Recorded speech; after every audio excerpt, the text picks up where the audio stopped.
судя по вашему докладу, вы прилично оторвались от реальной жизни. Глубокого анализа нет.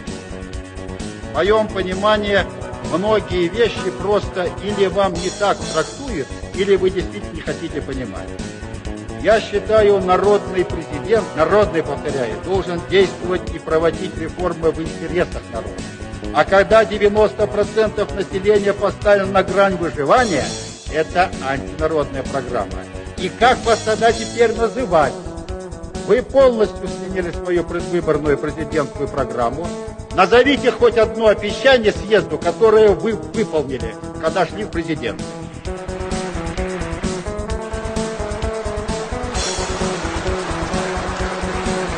Наиболее лучший вариант. Но я считаю, этого не произойдет, мужества не хватит. Да и ближайшее окружение президента не даст. Уйти самому президенту, заявить о своей отставке. Но окружение Филатов, Шумейко, Шахрай, Чубайс, Козырев, вот этот коллективный Распутин не позволит президенту это сделать.